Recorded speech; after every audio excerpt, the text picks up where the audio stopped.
Welcome to the Symphony of Realities podcast, boldly taking you where no podcast has gone before. Sit back, relax, and enjoy the conversation as you settle into your X, Y, and Z coordinates within time and space. Here are your hosts, Christopher Anatra and Sean Bond.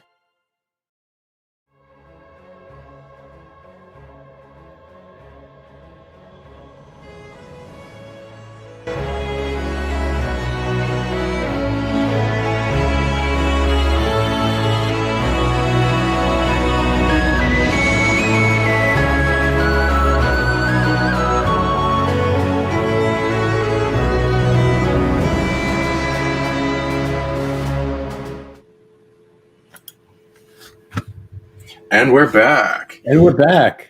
Hey, welcome everybody to Symphony of Reality podcast. I am your co-host, Sean Bond, and this is Christopher Anatra. Can you go a little bit into who you are? Yes, who am I? But I'm very happy to say that our episodes, Sean, have finally reached double digits. This is episode 10. Ooh. Yeah, I know. Special time. We're catching up to Rogan. Yeah, we're catching up. We're still near the starting line, but hey, that's totally cool. We'll get there. Welcome everyone to our Symphony of Realities podcast, where today's theme is giant trees and lightning gods and capybaras. We're going all over the place with this one today, but it should be a really fun conversation. I agree. Very expanding of the heart. And then you can talk about like some of the stuff you were working on too. Yeah. So Sean, what's going on with you? Give everyone your introduction for those people that have no experience with who Sean Bond is. Who are you? I am Sean Bond, and of the Sonic League and a group of sonically activated beings and wanting to expand and help the world as we unite the Soul Family armies and flag holders to awaken the planet and bring our species out of despair and the Iron Age and of consciousness and bring us into the Golden Age. How about you? I've been working on video products for abilities and how to expand one's consciousness and grow and overcome any problem, and doing more of that. Gonna be working with you on group meditations too soon. How about you? What you've been working on? Yeah, so I've been working on a lot of different things, but I wanted to first give you a shout out, Sean, because a lot of people have been sending me emails that they've been doing sessions with you and very impressed with how you help them and so forth. So oh, wonderful. Thank you. So I want to encourage anyone, that wants to learn more about Sean and even plan something with him, doing a one-on-one session. You do a really good job. Are there any highlights that you want to tell people about what you accomplished during your sessions? Sure. If people have a huge weight on their heart that never goes away, usually, unless you're like a really hard case, and even then I'm trying to work on that up to that level of healing, I'll be able to help with that. I can get rid of pain instantly. That's like, like I've been super successful with that every time. Even chronic pain with people that have had it for years, debilitating back pain, acute pain, wherever it is, I can get rid of it. As well as help immunity, sickness, unlock abilities dormant in the person, increase awareness, better dreaming, happiness all around. Manifestations and uniting with who they are in spirit and tapping into that knowingness of why they're here and going deeper. And then it getting to where if you're ever bored with life, like come have a session with us, you'll never be bored again. Never be bored again. Okay, cool. How about you? Are you going to be doing sessions soon? Who knows what the future holds? Right now, I'm so busy with so many other things, like my regular work, family, creating Quantum Businessman, Symphony of Realities episodes. I'm having a real blast with that. Going to be doing more with light language. So right now, I'm working on my first series is going to be heart expansion for, with light language, speaking the special kind of light language that I speak, and, really tuning into things, because I'm trying to make this particular video like really special, especially about the mitochondria in our heart. They're the powerhouse of the cell. We've got more mitochondria in our heart than anywhere else in our body. And why is that? That's very interesting. The electromagnetic field that our heart puts out and so forth. And yeah, so I'm working on those type of things with light language and more Symphony of Realities episodes, tuning into more things about our simulated reality, our holographic experience. What is going on? Are there rules to the game? I'm beginning to understand more about a concept called scripts and how that works, and how we can unlock our script, which is basically, before we incarnate, we make these agreements and we follow the script, and we're on our stage and we can't necessarily get off of our stage unless we can unlock our script. So looking into those types of things as well.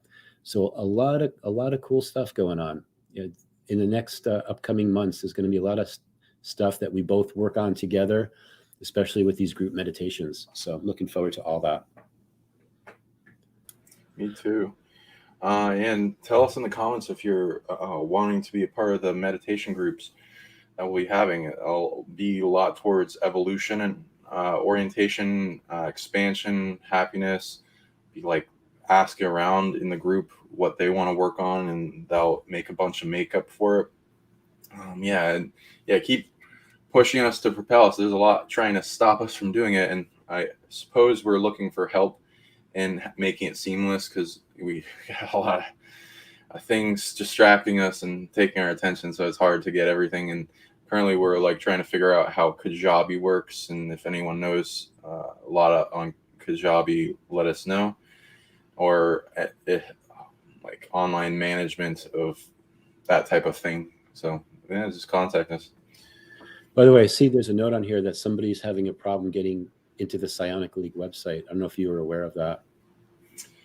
We're doing some maintenance on it, so I'll like ask more about that, but that should only last a week. So, and then it'll be back up, so don't worry. If it's the whole site, that might be some type of attack, so I'll look into that, but that wasn't happening yesterday. But yeah, the membership is getting revamped, so there'll be a bunch of new procs on there and stuff. So just, I guess, be patient. But thank you for letting me know about that. Yeah, by the way, in the meantime, is there like an email address you'd want to say in case somebody wanted to email you? psionicleague@gmail.com, and also my Facebook is fine. Okay, cool. All right. Well, with all of these things said, let's talk about our agenda for today's show. We're going to talk about lightning, giant trees, Pikachu and the Mandela Effect and how that ties into some of these things we're going to be talking about, the Georgia Guidestones, and capybaras and why everyone loves them, especially other animals. So it's going to be quite an interesting show. The show reminds me of the conversations we have, Sean, because like we're always all over the place, always going from one topic to another, but it's always fun and things do kind of flow together. So let us go to our first slide. Okay, so lightning. There's been a lot. I don't know if anyone else has noticed, but lightning's been on the news, I feel, a lot more than it has in the past. And lightning is a very powerful force, and there's all different types of these rare lightning events that are happening more and more. But just to show you the power of lightning, there's a quick video we could watch.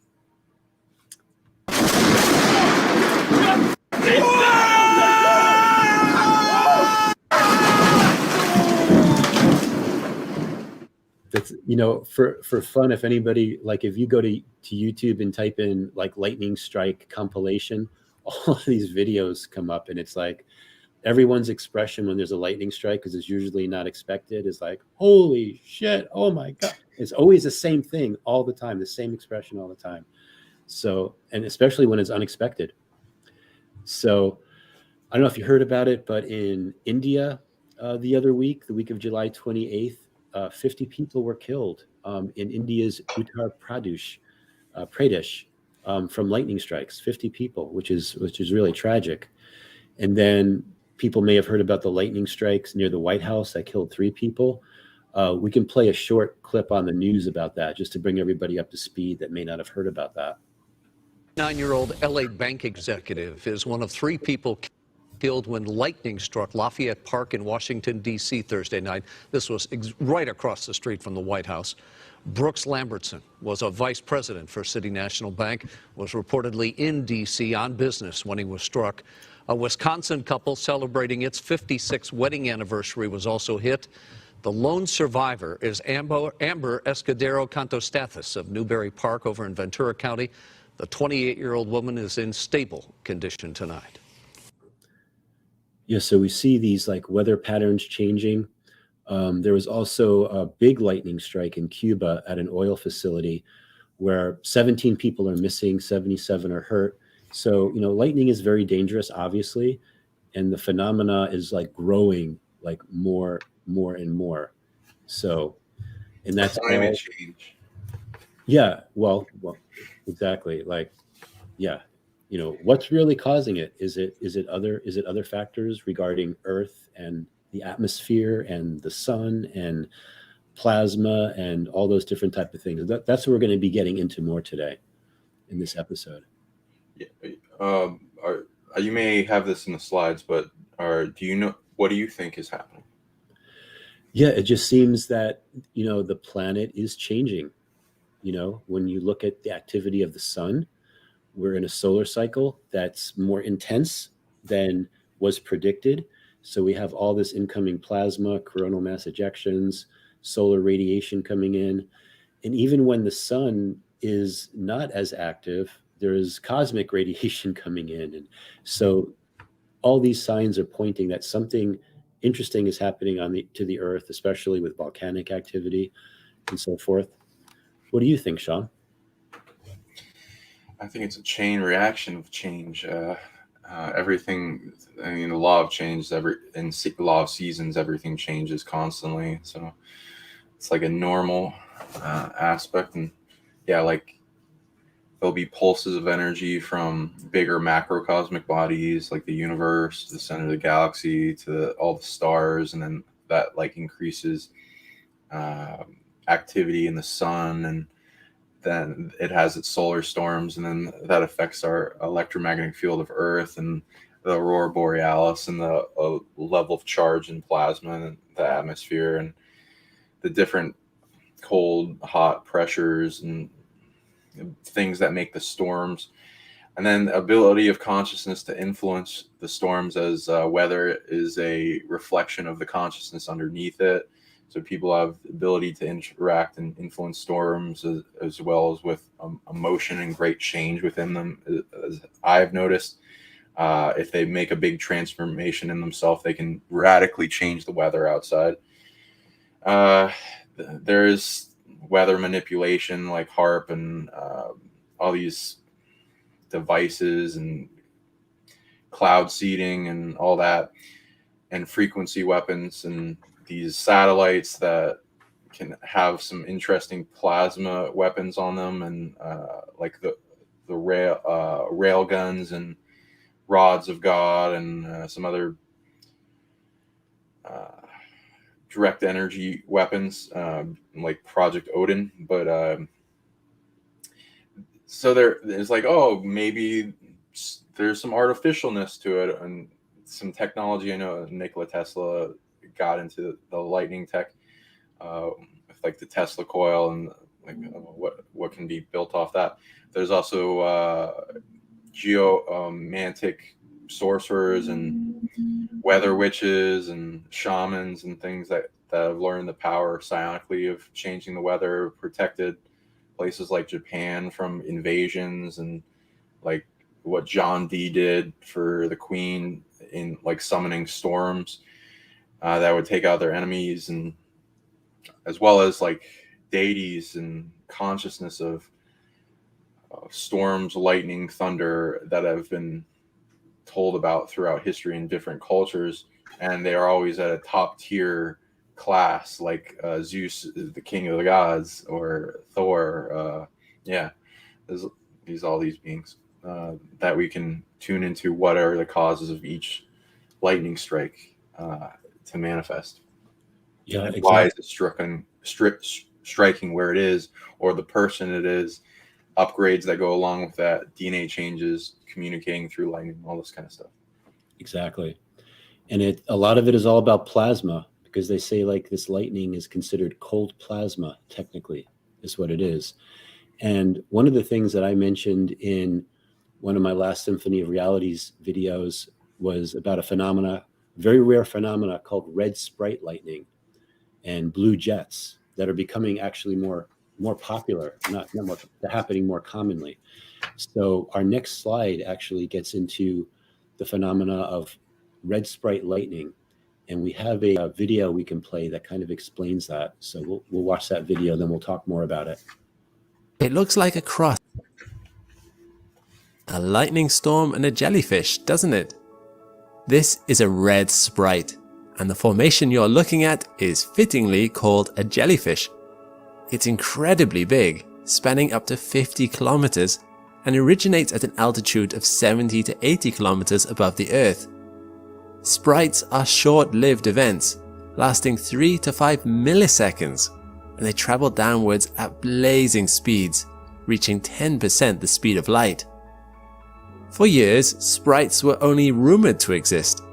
Reports can be found as far back as the 18th century, but a theoretical basis wasn't published until 1925, when physicist C.T.R. Wilson speculated that electrical breakdown could occur in the upper atmosphere. However, despite years of unverified sightings, it would take more than 6 decades for their existence to be confirmed. So, what are sprites? Unlike lightning, which is extremely hot, sprites are cold plasma events, much like the reaction inside a fluorescent tube.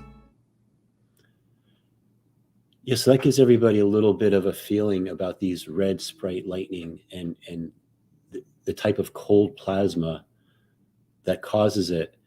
And Sean, you were tuning into some things about the red sprites that I found really interesting. And I put some of the things that you had talked about on this slide. And I found it really interesting that, like everything else, anything that can have a container can have consciousness and could be alive. So do you want to talk about some of these things that you tuned into about the red sprite? Sure. I'm trying to like go into where did I write this? Well, I put some bullet points on the slide. Didn't I give it to you in a document or something?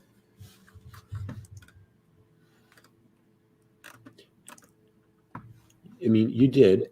I wrote that because I know I wrote it down.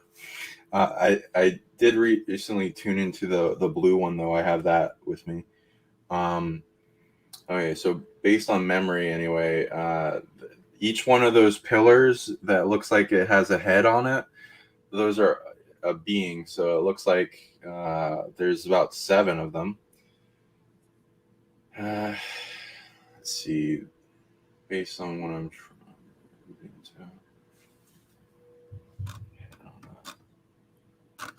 Where did I write this down? Well, if you look at the bullet points on the slide, I put some of the main points on there. But okay, yeah. So you got it. Okay, so they're alive, conscious dimensions, realms within it. Yep, yeah. They held like space with them dream realms and astral realms. They had that fatherly energy to them. Yeah. The programming of the DNA. Why I say fatherly is because it seems they're in a mode of protection and like boundaries and the qualities of what a father does. And they were targeting predators that were in this realm. They were, like going into evolution for every living creature in this realm I was reading. So their plasma extension off themselves reached into that level of the light matrix. Kind of like how the aurora borealis, the discharge of the sun, goes throughout the planet, not just in the clumped up accumulation of what's visible in light. It's throughout the entire planet, and then it will interact with the fields of people, and so they have like an auroric aspect of their own field. So I saw it advancing that in a lot of different directions. Yeah, and also that it was almost like a chess move to start the path of awakening for up to 1 million people who would start on the awakening path and continue on it. So there's a lot of different things that these red sprites were doing for our reality. 150 programs, a lot of it camouflaged. Yeah, I agree. I love them. They're very interesting. I'm glad that you brought them up and went so heavy into tuning into them. Like, feel like barely anyone would pay that much attention to them or even know about them. And when you look at them, they really do look like they could be beings, right? They actually can, have that particular kind of look. Like, wow, this is really interesting. I'd like to see more of like a video, like how long they last and if they move and how their dance flows, kind of thing. Yeah, they're very, very fast. It's probably very rare though to get very there. rare. Yeah. So the next slide gets into the blue jets. Okay, cool. I got stuff for that. Yeah. So let's talk about the blue jets. And by the way, so when everyone sees this particular photo that we have on the slide, we're going to show two. The first one is that was taken from the International Space Station. So just to show like these blue jets, again, a rare lightning phenomenon that's happening more and more. So what did you tune into, Sean? This one's from the International Space Station? Yeah. Okay. Yeah. So this stream of plasma is also consciousness. Seem to be giving off 10th dimensional divinity lightning being energy. When I was like comparing it to other forms of life or things in our mythos, it's not really in our mythos, but there's a consciousness that's like 1% similar to it. In our culture, it goes, and it pointed to the culture of Japan with the Raiju mythos of those type of beings, which doesn't seem to just be one being, like it seems to be a whole species, but then this is just 1% close to that, so it seems to be a higher dimensional relation in some way. Then when I was reading into what it's good at lightning magic, of course, manifesting things, material magic, as in it can program matter and store energy within matter and play around with it. It's like a Kabbalistic concept of if you find the right code to the Rubik's Cube of matter, you can unlock all these secrets having to do with it. Plasma light portal tech, of course, which seems to be demonstrating with the ring right there and the propulsion of the jet, which seems to be a high level of ability for these beings as well. Not every one of their consciousness seems to be able to do that. It has the ability to hack the matrix as well as have matrix authority. I thought that was interesting. Yeah. Yeah, right. And that seems to go to a realm. The portal that connects to goes to a realm having to do with its species, and on the other end it's a heaven kind of realm, like if you're like neutral kind of tree of Jaeger-So realms and kind of things that are a melting pot and have different expressions that are neutral.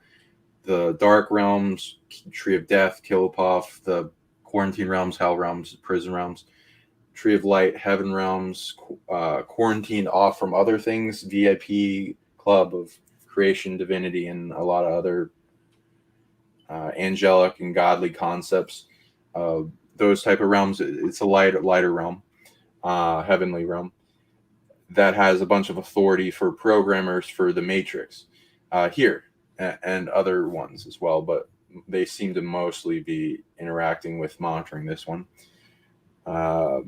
It has over a level 100 in lightning magic tech, which gave it the authority to make the portal. And the portal seems to be not like it's bringing in beings. I'm not really seeing anything going over to the other side. Things coming here, one big thing, and then like an entourage of 10,000 followers along with it. Seems the big thing seems to be the same species of lightning elementals, divinity, whatever you want to call them. And yeah, it's so it's opening a one-way portal from the heaven realm here. The heaven realm is kind of separated in time from this realm, in kind of like how you view that movie Narnia. Like every time they went back to Narnia, it like sped up in time very fast. I'll usually see that with different intentions. Like quarantine realms will do it to speed up time so that they get all the beings running through them graduating faster in the quarantine and hell realms. Then the heaven realms, I usually see it so that they get more stuff done in manifestation and planning and teamwork and what they're doing for the other realms they're managing. So it's sped up in time 3 times our usual rate of speed for the purpose of evolution and effect in this realm and other realms. Okay, so I have a question for you. So for a blue jet like this that had all of that, power inside of it, and it had, like you were seeing, like as many as 10,000 beings were in its entourage. When those beings get here, what is their purpose? Like, what are they actually doing when they're here? They seem to be as like system admins, keeping up on the Matrix. The Matrix isn't like working at its optimum rate of existence, as we can kind of tell with all the chaos going around. Exactly. So it's like debugging the Matrix of virus problems and glitches. Core hologram aspect programming is what they're coming in for. So it's like a system management, replacing old ones or ones that aren't doing enough, or they're not really replacing anyone. They're realizing the job is bigger than what they had previously estimated. So they're bringing in more. I was going to say, the more that you look into how our reality works, the more it starts to become clearer and clearer that this is a big video game that we're in, is the best way to describe it. As, I call it the Earth game, but in this holographic reality that we're in, that's how things are. It's just becoming more and more obvious. The more every little detail of every little corner that you look into, you begin to realize, like, what is real. There is no spoon, because literally there is no spoon. So, by the way, the next slide we're going to show was a blue jet that was just captured about 2 weeks ago over Texas. It was a blue jet over Big Bend National Park in Texas on July 28th. And for those of you that don't know, Big Bend National Park is, besides other things, it's a site of an ancient 42 million year old volcano system. So in this picture, they said that the photographer that took it just happened to catch it at the right moment, which is perfect. So these blue jets, when they appear, when they're photographed, it's a rare thing, but they're happening more often, so that these events are happening and being captured on film more and more. Thankfully, that'll lead to a lot of indications of earthly events and activations of the grid system and the place of power. I'd be interested in a look more into what that place it's over has to do with. And if I think you said you had pictures, but I don't know, whatever. Well, if not this show, maybe another show. With this one, I read into similar stuff, same type of being. So it appears, at least with these two, that it's the same It's a different being. It's still 10th dimensional, same type of being. It is good at lightning magic. It's not as powerful as the other one. It's like level 50 lightning magic if you want to go into a scaling system. It is good at material magic, the same stuff, hacking into Matrix. Matrix Authority seems to be from the same place, but also good at giving DNA magic upgrades. So it looks like everyone in the vicinity got a DNA magic upgrade. And also, it seems to be interacting with the place of power underneath, so it'll be constantly emitting that. It has lightning portal tech, but it's not to the level of the other one. It's mostly in like a stream, like coming off that jet. And what it's doing, it's not bringing in beings, so it can't portal in beings with it. It's only portaling in energy, and the energy is from the same heaven realm as the other being, and it's bringing in a whole bunch of different types of energy to influence the Matrix construct, and it's also adding on. It's kind of like if you plug in hardware or a flash drive, or I'm trying to use metaphors, that brings in a new software program for a computer. It seems to be adding that on as an kind of like an energetic implant to this realm. This Matrix is the effect. So that also will make a lot more sense, I think, if we find out why they're in Texas in that place of power. It probably has something to do with accessing a greater amount of technology there to have more authority over the Matrix. Gotcha. And these blue jets have a very small but 1% similarity to Japanese gods and lightning gods and that type of thing. And that's what we're going to talk about on the next slide. So we'll talk about the Japanese god Raiju, and that's also related to, in Mortal Kombat, there's a character named Raiden, which I believe is based off of Raiju. I don't really know that much about, Mortal Kombat and the Japanese god of lightning, but we're going to talk about this. But before we do that, there's a video we're going to play from a movie that will kind of set the scene for what we're going to talk about. So we'll play that movie now.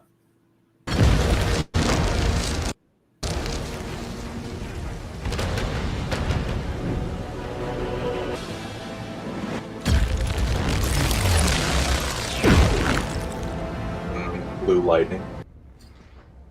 Wait, hang on. What do I make, Gandalf? What does my fortune cookie say? Powerless. Arrogant. But their souls are mine. Silence!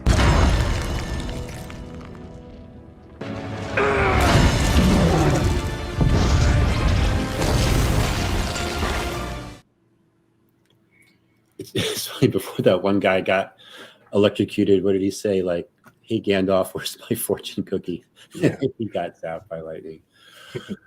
So Sean, tell us about these lightning gods and the mythology of them. And there's another video we'll play shortly. Actually, maybe we'll play it now to talk about the Japanese mythology. Let's play it now. Sure. About the Japanese mythology and the Shinto religion part of Raiju. Having previously discussed how many of the deities that appear in Shinto and Japanese mythology were created by the Izanami and the Izanagi, it is another one of their many children that we'll be taking a look at today, Raijin, the god of thunder and lightning. Now, as his name would suggest, much of the bad weather in Japan is often attributed to Raijin, as it's believed he controlled thunder and lightning, with his brother Fujin controlling the wind. His name derives from the Japanese word Rai, meaning thunder, and Shin, meaning kami or god. Yeah. So that kind of sets the scene, lightning gods related to thunder, related to atmospheric conditions. But what can you tell us about Raiju, Sean? Okay. Well, I've been contacted by them. I've also run into a few different incarnations of them in like evolving to the point where you can branch off more soul aspects of yourself and put them in multiple bodies. Some of them will be incarnated as human. it's an overarching consciousness that most, people in Japan know about, to where they get that being gets the prayer energy. There are more beings in this species than just that. And there's a bunch of other, like Fujin, that's like the storm god, and the wind god. And those are being soft disclosed in the concept of Mortal Kombat, which used them as a basis for it. And Mortal Kombat's got a bunch of soft disclosure. I've tracked back a few thunderstorms that have appeared to me influenced by Raijin, but I've tracked back a lot of different ones, so it's not just them. Sometimes I track them back to like Zeus, Thor, some lightning dragons, mountains that have high consciousness to create storms, oceans or bodies of water, and different elementals of different types, which we'll talk about. In Mortal Kombat, I'll do a rundown of that. It's a old video game that has many installments in it that soft disclose, but most people know about the soft disclosure of a combat tournament that's held every once in a while. That they take the mightiest heroes of Earth realm. They use the realms to fight a tournament against other realms, like out realm and a hell realm, some nice realms, chaos realm, order realm. There's all these realms that they talk about that some of the other combatants are from, and they'll out realm is an example of like a dominated, super controlled, violent realm that wants to invade our realm and take over. In this show, movie, and video games, and so they're invading all the time, and they have to do this tournament that's held by the gods to determine what is the fate of the realms because of their disagreements. So there's these gods they call the elder gods, and they're like all-knowing in these ancient things, and Raiden's a one that stepped down, used to be an elder god and then stepped down to work with humanity, and he's got like limits on him, but there's some interesting things with him helping. With that disclosure, the realm stuff, the portals to multiple realms, that's some good stuff to look into in like how real is that stuff, as well as tournaments that are of power that are held. The mainstream culture doesn't even know about the death tournaments that go on with the martial arts world. They're held in secret in underground tournaments or on islands or in mountains, and there's like all these monasteries and Buddhist sects, like they have in the video game, they have like this White Lotus Society as an example, or in Mortal Kombat that like train martial artists, kind of like Buddha, Shaolin monks, to fight. And there's already these tournaments on Earth, so the likelihood of a tournament between realms or other planets or between gods or between multidimensional beings that are overpowered but don't want to just destroy each other and all their creations, so they like whittle down the chess game to something like that. Isn't that far out of the realm of what could be possible? Yeah. And there could be prizes as well for people that tune into those things. It's kind of funny. So from some of the things you talked about, did you actually meet someone or have a session with someone that had a link to lightning or one of these lightning gods? Yep, they were a branch off of that being. Very interesting. Okay. Now there was another phenomena that happened just a couple of nights ago. It's called pink ribbons. So we're kind of like I want to cover that, and we're going to jump back into and talk about this relate it to Pikachu in a moment. But this just happened a couple of nights ago. On the next slide that we have, there's a phenomenon called pink ribbons. And I had never heard of that before. So pink ribbons of plasma. And they were photographed 3 places. One was over Alberta, Canada. The other one was Montana, and as far south as Pennsylvania, which is really interesting. And there's a photograph, I don't know if we could bring that up or not, of the pink ribbon. Yeah, here's another shot. The pink ribbon, and then what you see in green are called picket fences. It's just funny how the different terminology that they use for things. So these atmospheric conditions are happening more and more. And I remember reading about different times in history, things like the Carrington event of, I believe it was 1856, where there was a solar eruption from the sun and blew out a lot of these telegraph offices at the time. But the aurora borealis got so bright that they say that people like in Colorado could actually read their newspaper at night because of all the activity, all the plasma activity that was happening in the atmosphere. So you wonder with everything that's happening. By the way, too, the Carrington event raised Earth's temperatures by 7 degrees at that time. So it has an effect on the atmosphere. It has an effect on what we see in the sky. And it alerts people that something very special is happening with the planet, or very different that's happening with the planet. So I don't know. This is probably new for you, but I don't know if you had a chance to tune into this at all. These pink ribbons are very interesting. Yeah, I'm tuning into it a little. It seems to be, you took the words right out of my mouth. More, it's more exciting than I initially thought. So, so I'm tuning into, they have a similar type of beings in them in consciousness. It seems to be associated with the aurora borealis, so that same type of consciousness collective. Right. There's a lot of dream technology from it. They don't seem to be high dimensional, so they seem to be mostly expressing or bringing themselves down to 3D interaction. There's a big, what level would I give it to?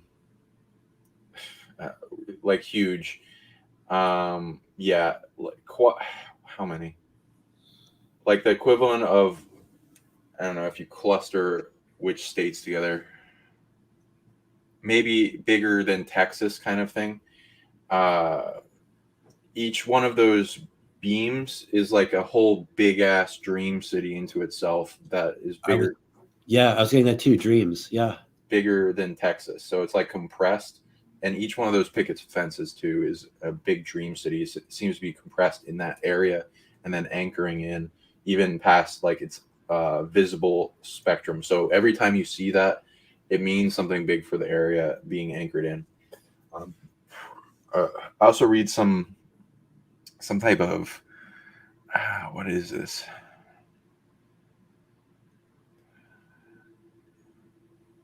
Okay. There's a portal going on, but it doesn't seem to be a normal one.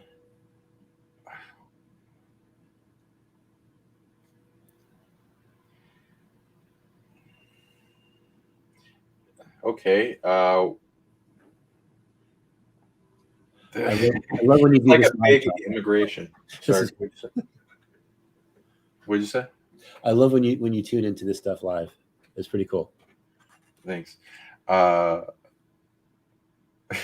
There's a really powerful portal bringing in a bunch of beings from another realm that's held securely by Earth. It seems to be a high authority dream realm where, like, if you were to see the river of dreams that like influence all other dreams and creations, it's something close to Earth's origin of that.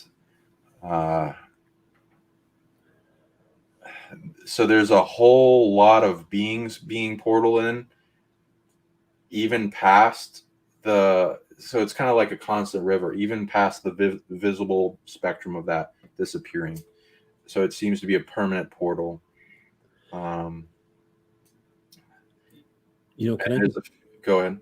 I was going to say, I just wanted to add something in that for myself personally, for a long time, I was having issues with my dreams. Like I knew I would be dreaming, but I couldn't remember my dreams and so forth. Just over the last week for me particularly, and I don't know if anyone else has observed this, but my dreams are becoming so active and so real when I wake up, and I'll have multiple dreams throughout the night. When I wake up, I thought it was real life. Like I'm like, whoa, was that really a dream? So there's definitely, I feel anyway, a lot of dream energy going around right now. And I think maybe possibly these pink ribbons and other atmospheric things in the Aurora Borealis are just a reflection of that. I agree. There's like a rabbit hole that's described in many books, movies, old religions and stuff of like what would be the symptoms of events that we'd be viewing in the Great Awakening. Like one of them is the Aurora Borealis getting huge and like expanding well past the normal ranges that people find in the northern hemisphere. I could see that being more active with different colors and showing up in different places. People can see this as the Aurora Borealis is the major dream city.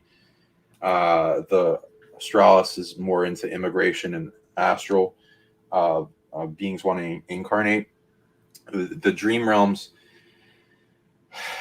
there's a natural flow, and then there's beings trying to steal and incur into the dream realms and limit it, because it's like a war chess game going on between the light and the dark, and the light has the original authority, the dark's trying to steal theirs so they can penetrate into more people's dream realms and the city dream realms that are in clusters over large groups of consciousness. And there's a chess move of the light to wake people up faster through the dreams. There's a negative chess move by the dark to suppress people's dreams, their ability to remember, and limit that expansion of the Aurora Borealis. So there's like some back and forth between the north Aurora Borealis coming down further and affecting more of the people, and then something trying to stop that, such as CERN and other things. So I also pick up that this is, in being in Montana, it's like them putting reinvading in a positive way, the positive team, like on a beachfront, and setting up their base so that they can work off of that location and then try to take back more territory. As well, they're causing metamorphosis of people's DNA around the area through their dreams. So anyone around that area, get your upgrades, because that's I'd be interested to hear what your dreams are like over there. Yeah, the upgrades are coming through. Sometimes we may not be aware of them right away, but then they start to manifest in different ways. Like for me, like I was saying specifically, like with my dreams. Now, the next slide we're going to show is about a Mandela effect, and it's kind of tied into what we're talking about. This one's about Pikachu. So just to kind of set the stage for that, for people that aren't aware of what's the Pikachu Mandela effect, this is something that for my kids, like they spotted this right away. So it's definitely the younger generation. So I have my two younger kids, my youngest boys, their ages 10 and 13. And they know that Pikachu, the end of his tail was always black. So when we talk about Mandela effects, a lot of times it's like, sometimes it's the older generation that's observant of certain things. That's not the way that it was. But the Pikachu one is something that really affected kids. And it's like, it doesn't make sense to them at first. And then one of the things that I enjoy doing, that you enjoy doing as well, is reading into the hidden meanings of Mandela effects. So what could it mean that Pikachu's tail went to all yellow. It had the black end that was missing. So, what does that mean, that black? So I'll have you jump in and describe that, Sean. Like, what do you see the hidden meaning for Pikachu's tail, the black being removed? Thank you, and I'd love to hear what you tune into. Do you know much about Pokemon? You know what? I completely skipped that generation. So, I've seen Pokemon cards. I've heard about, for a while, it seemed like everybody was playing that Pokemon Go game. But I really don't know much about the whole Pokemon, Pikachu, and all the different characters within that. Yeah, no problem. Yeah, it's definitely a '90s kid thing. And later. Yeah, and yeah, the generations expand past that. Any generation after the '90s. Yeah, I grew up with it. There's a lot of all the kids in school wanted to get involved with it. I watched the show. It got kind of old, and I like the first few seasons, and then it kind of got preachy. And maybe I was just growing older. It seemed like it was for kids. Nobody dies. Nobody has any drama, and everyone comes out okay. And it's cartoon physics. But anyway, so the Pikachu Mandela Effect, with back and forth between the black and the full yellow tail. Yeah, I remember a black tail, so it's kind of freaky to me too. I also remember a few other weird things that may or may not be changes in it. Spiritually, there's a lot changing. So I read the change goes along with a back and forth kind of tug of war on the manifestation of Pokemon and how it has effect on the generations and people that interact with it, like the kids especially. People used to like have the satanic panic thing about like, oh, there's all these negative symbologies in it, and people can look up like these kind of vigilant Christians like looking into every detail of it and like seeing the Satanism involved in it. And I'd say maybe there's a little bit of that. There's definitely factions that want to control it and use it negatively on people. I know there's dark sorcerers that do rituals and then attach to various things in our culture and try to influence the culture. I read that. I also read some negative beings trying to attach to the various Pokemon and be a spiritual representation of them.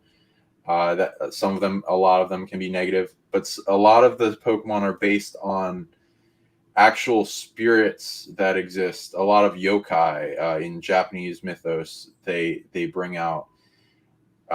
They keep tuning into more with the new generations. They look through old stories, and people can just like look up Pokemon and yokai being described, and there's like whole stories to each one of them. Some of them are dark. I'd say the timeline originally was much darker in the entanglement and the negative spirits. It was about more than 50 negative spirit types of 50% of the spirits that were entangled with the different Pokemon were negative, and a fair amount, like 40% were neutral, and maybe 10% were positive. Then I don't know if Chris went out, but I'll keep talking. No, I'm still here. We're Okay. just zoomed in on you, Sean. Okay. Now the timeline changed to a much nicer one, and I attribute that to some miracle children, psychic, indigo, crystal, rainbow children, whatever people want to call them. Very powerful spirits, and I'm feeling a bunch of things contact me while we're talking about this. Hello. Anyway, I'll tune into that when we're done. It's really, I just want to, like, while you're tuning into that, I'll just tell people that, again, like while we're having these kinds of conversations, this happens a lot with Sean. He'll get contacted quite a lot, and he's able to pick up on information that I feel is like, it's pretty incredible what you can pick up on. So I appreciate that gift that you have. Thank you. I think one of the yokai attached to one of the Pokemon is contacting me. It's like doing this little tickling hair thing that, like, if you ever feel like somebody's pulling your hair up, it kind of feels like that. I was like, okay, and I'll figure out. There's like hundreds of Pokemon, so it's gonna be, I gotta narrow it down which one this is. But so it used to be darker. Now the timeline's changing, and that represented in the tail, from the black on its tail, representing the darkness, and that going away, becoming a lot lighter, seems to be where now like 50% of the beings entangled with it are light, then 20% neutral and 30% dark. So the light's gone into the entanglement with Pokemon much more, and I can attribute that to like kids getting really attached to some of the different Pokemon and then becoming friends with them, healing them, using them for protection as like a stuffed animal or something, and then them changing their hearts. Kids have the ability to have with the innocent inner child within us, that unlimited self is the place of miracles.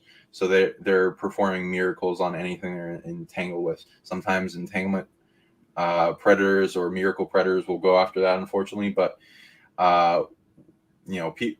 kids have like this immense imagination and vision tech, and able to out chess move things in belief quite a bit, and create imaginary friends that will then represent, like, overlay with the stuffed animal spiritual protection, and then beyond just the Pokemon, a bunch of spirits entangle with that, usually guides and stuff, to help them and protect them and make them feel safe anytime they need it. Based on their belief, they will change that. If, like, even some negative being or demon or whatever attaches that, it will force, heal, turn on their heart. Their empathy is the positive chess move that's going against their negative chess move. So a lot of these demons too are like fractured beings that have been abused and whittled down to only a little bit of themselves, and unable to create light and turn on their heart. So they get really jaded. As soon as you turn on their love and heart and get them to remember who they are, they start turning good and neutral again. And they'll if that's a rare kid and they don't want to like mess up they see, even if they're a negative spirit, they'd see it like a energy harvesting. Oh, this is a rare kid, I can get some stuff off this. And as they start turning good, and they're like, oh, this is a really rare kid, and it's like changing my heart and all this, and then they'll not really want to mess that up. And this is affecting all their entanglement throughout Pokemon and all these stuffed animals and cards throughout the world. That's essentially has its own gridding system. And so there's a war over that and how that influences people, because that will affect imagination and shows and cartoons and things people create for years to come. And it'll go into many concepts because each are based on a mythos and yokai. So yeah, exactly. And then what's interesting too is, like, so when these kids, like with my kids anyway, when they heard about this phenomena, the first thing they're going to do is go look through their Pokemon cards and try to find a Pikachu. And, it's got to be, in their notebook, they have like the notebooks and stuff they keep the cards in. It's got to have the black on there. And then they see like, oh my God, like the actual Pikachu card has changed. So it becomes like concrete and becomes something where they begin to realize, or begin to have that spark, that this reality is not what we think it is at all. So now we're gonna like, the next thing we were gonna do is go to the giant tree subject. But Sure. Is there anything else about Pikachu and the lightning gods you wanted to talk about before Sure. we move on to that? Sure. And people can like look up like each of the yokai and what they represent. And I'm like more going into lightning because like these electrical lightning, thunder, plasma beings, as they unite and they're becoming more powerful, they can do a lot more things for the earth and positive, especially as a species, if humanity we unite with them. The kaijus, that are Pikachu and Raiju and a bunch of things are based on is a creature known as Raiju in Japanese mythos. So it's a thunder beast. There's a bunch of different things it's listed under. I track back things like I'll go into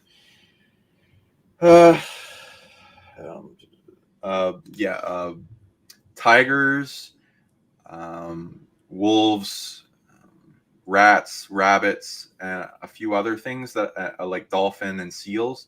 But the list makes a lot more. I'd say there are a bunch of different thunder, lightning, elemental beings that take the form of animal, and some have manifested physical form, especially if it's like a powerful lightning being that decides to become a deer or whatever. And I also read deer with this, but there might not be to the extent of a level. And so I don't. This is kind of a term, Raiju, that's put on multiple species.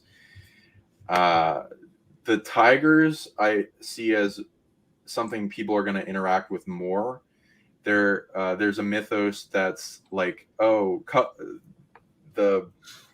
superstition tells people, hey, cover your belly button or lay on your stomach when you're sleeping during a thunderstorm in case Raiju tries to go into your belly button. And then if that happens, then a Raijin might hit you with lightning to wake up the Raiju. And they're not really that clear on why all that happens. I read that I've read with multiple clients that Raiju have attached to a person's navel, and they'll usually set up a kind of protected symbiotic relationship with a person in their navel. Sometimes it will be angry and like you want to get them to like you is the goal. And they can do a lot for you if you get them to like you. Their technology is they can help prevent death by helping guarding the person, can extend the person's life 5 to 10 years. They are really good with life energy and abundant energy, so they can supply you with electricity kind of thing. If they're in your belly button. Yeah, your navel chakra. They repel all negative entities like an electric fence bubble, can cause mutations in the person having to do with lightning abilities, and can amplify telekinesis. So these are very powerful beings, and so I recommend if you can tune into if you have that or not. The legends say don't sleep outside. You might end up with a Raiju at it. I think it's kind of a good thing, but the bad thing would be getting hit by lightning. I don't see that happening much with much of the other species. There seems to be a little bit of disagreement between the lightning tiger Raiju and the Raijin gods. There something manipulated a targeting of one of the Raijin was killed by what they perceive to be one of the lightning tigers. So they've been hunting them kind of and dominating them. But the others they seem to have an okay relationship with. I think that needs to be. I think there's a manipulation going on with another predator that wanted to steal, and it was actually behind the death of that Raijin. But there's not much mythos behind this. This is what I track back. That can be resolved, and hopefully the show helps people to bring that more to peace and bring this species out of extinction. They're hiding in people's belly buttons, essentially from the being dominated by some of the Raijin. The most 80% of the ones hiding in people's belly buttons I read are these lightning tigers. And it's a fairly big percentage of the population. I think that can go up bigger though. As the population increases, they seem to enjoy the symbiotic relation. and they can do more from a distance. They don't just have to. They can do like remote viewing type of tech, so they can do what they're doing while hiding in the belly button. The others, sometimes I'll see people with more than one or a different species. That's very rare, but it will usually have to do with a rare type of spirit that they're human. That's they're doing a symbiotic relationship with. If they impress them, then yeah, I read the predator that was causing the disagreement, something to do with an evil spirit that was portaled in from an invading hell realm, is possessing 10,000 people in parts of itself, like Horcruxing. Has kind of like a hybrid shape-shifting alligator kind of form spirit, and it's trying to bring an extinction to the Raiju, and it stole a bunch of the energy and abilities from that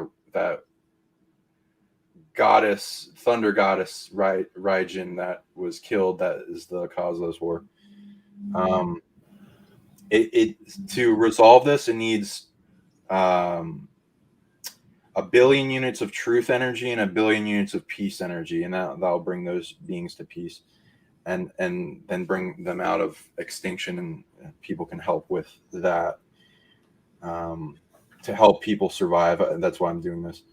So right now 2% of the population has Raiju hiding in their belly buttons, their navels. If that can be, their species can be resolved, that will probably go up to 20% of people. I'm sure a fair bit of the audience here will be reacting to this. So if you get any weird nudges and stuff having to do with this subject, maybe you have one in your navel. It may not be lint. It may be a Raiju. Yeah, exactly. I just wanted to add something to what we're talking about here, even getting back to Pikachu a little bit. But one of the things that I'm always looking for are these, when it comes to Mandela effects, these mandanimals, right? Which are animals that are considered Mandela effects because they were never on the timeline before. And one of the ones that I remember is the golden possum.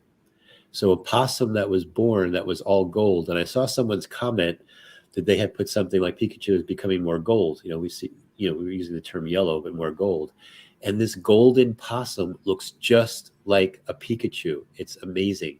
So I don't have a photo that we could call up real handy, but these golden animals on the timeline, like, could they be clues that we're on the path or on this golden timeline? And there are all kinds of really crazy stuff, like a golden penguin. There's a golden bat, a golden cardinal. The cardinals are normally red, but golden ones have been appearing. So all these different types of golden animals. So I just wanted to throw that in there real quick with everything that we've been talking about. Yeah, and that interesting ties into Pokemon. There's a concept in the games. It's just like, why did these games become so popular? That the first thing that I got into was there's a handheld video game you can play, and you go around, you could capture all the Pokemon. And I think that's one of the big mind controls they had going on in Japan to get it very popular, as they kept saying, "Gotta catch them all, gotta catch them." Anyway, so there's like, it's like I don't know why, I just gotta catch them all, and then people like a lot of kids have that in programming. There's a thing in there called shiny Pokemon, which is a Pokemon that's like you'll have 1% likelihood of catching, and it's like a completely different color one of that type, and those are super rare, and people like see that as a very high value, and they'll covet them and all this other stuff. But yeah, there's big meaning to that. I found out who the being that contacted me was. It's one of the beings anchored into one of the Pokemon. It seems to be Zapdos. it's a thunderbird. So Oh, Thunderbird. Thunderbird the lightning tech seemed to be entangled with that. With the Raiju, there's also a Thunder Tiger in the second generation. It's called Raiju, which is it's very close to that name. Some other Thunder Dogs and a lot of other stuff. The reason we're going into that, hey, there's a bunch of armies that can in yokai and different spirit that can be united, brought to peace, healed, and united with Topsy, and to help clear the internet. Cool. As an example, but there's other elemental types. I think they even went into like demons as like this ghost Pokemon and Haunter. I kind of like Haunter, but then the hauntedness. But it'd be interesting if people classify all the yokai and make a big list database, and then which ones are the ones you don't want to really mess with, and which are the ones you want to empower and work with, and they empower you, kind of thing. Gotcha. Well, thank you for so much information about this, Sean. It's really very fascinating. But we are going to move on because we have other segments we need to get into. The next part is going to be about trees, giant trees.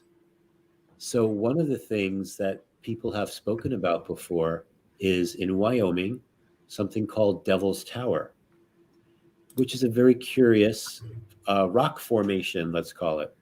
It was the first United States national monument, September 24th, 1906. It was actually the first national monument, which is really interesting.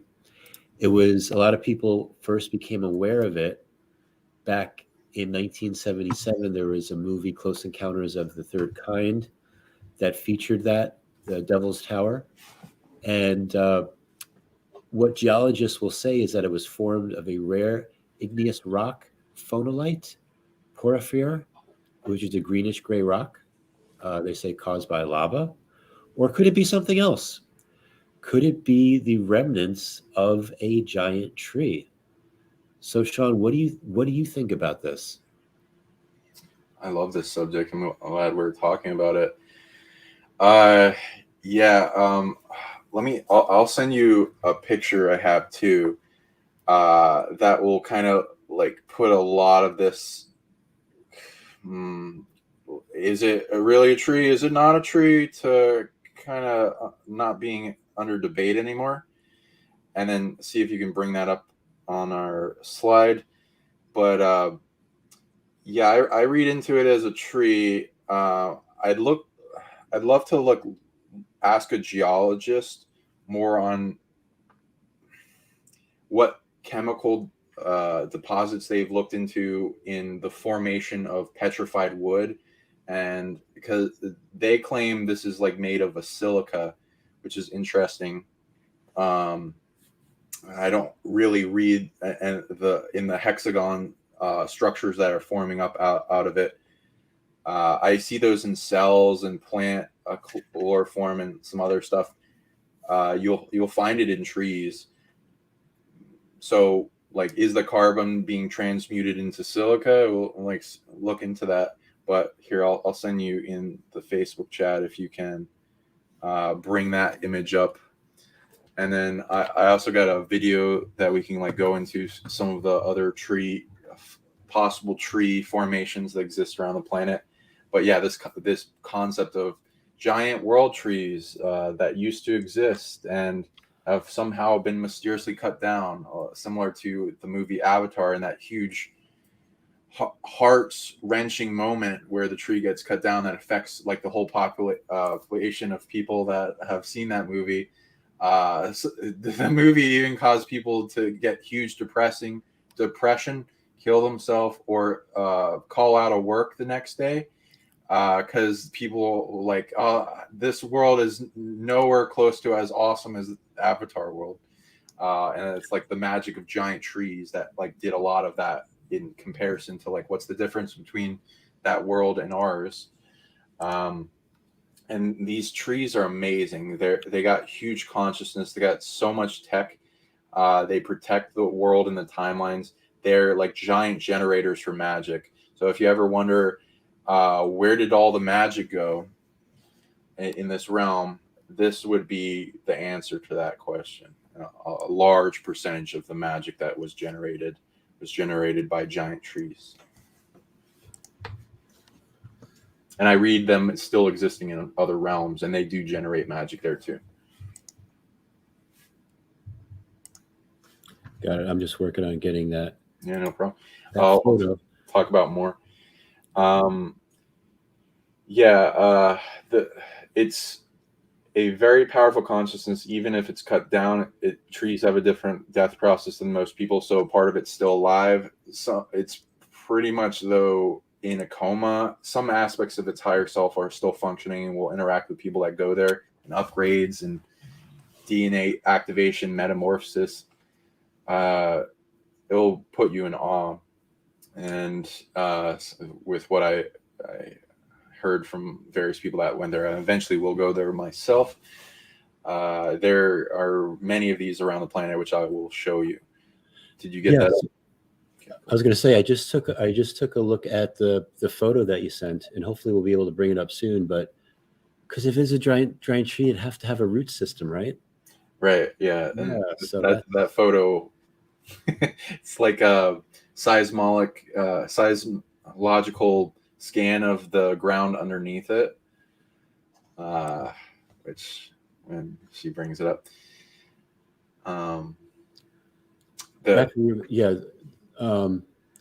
so our producer Heather, I emailed it to you, so if you check your email, you should see that photo. Okay. And we are going to talk about the whole avatar concept as well. Okay, what would you bring up about it? And then I don't know what slides you have fully. Here we go. There you go. Yeah, here's the root system of what it looks like underneath it. So, like, I mean, I can be completely neutral. Like, what could this be? What does this mean? The scan under it. Oh, that's just a normal cave system, lava tubes, or what? Really? I mean, it kind of looks like it's coming off of the tree, like not going upwards. So that would be the difference, I'd say, between lava tubes and that. Like quite a bit of a difference. I don't see lava tubes just like branching off like crazy like that. They usually build up in pressure in an area and then jut out in one location. Exactly. So there's that. I cannot find this picture anywhere else, so I'm so glad I saved it. But it seems to be there's a big cover up around this topic. So I'd say if you guys can take a screenshot of that and then spread that around, I think that would get that much more going. Also, like, why is giant trees and world trees such prevalent in our culture, like the tree of Yggdrasil and its connection with the other realms and the Rainbow Bridge and portal connections and big place of power that they're on, in rare elements and magnetic field emanations coming off them. And yeah, I don't know what else you have in slides, but am I? No, the other thing is going to be like, we had an experience, Sean and I had an experience where we observed what we believe to be another one of these giant tree stumps, so to speak. So if we go to the next slide, it was off of the island of Ibiza of Spain. It's called Es Vedra, which I believe in Spanish means it's truth. It's true. I actually have it in the slide. So what is Es Vedra? There's a video we could play of, like, I believe it's some drone footage that shows like what this island is like. Yeah, we could watch that.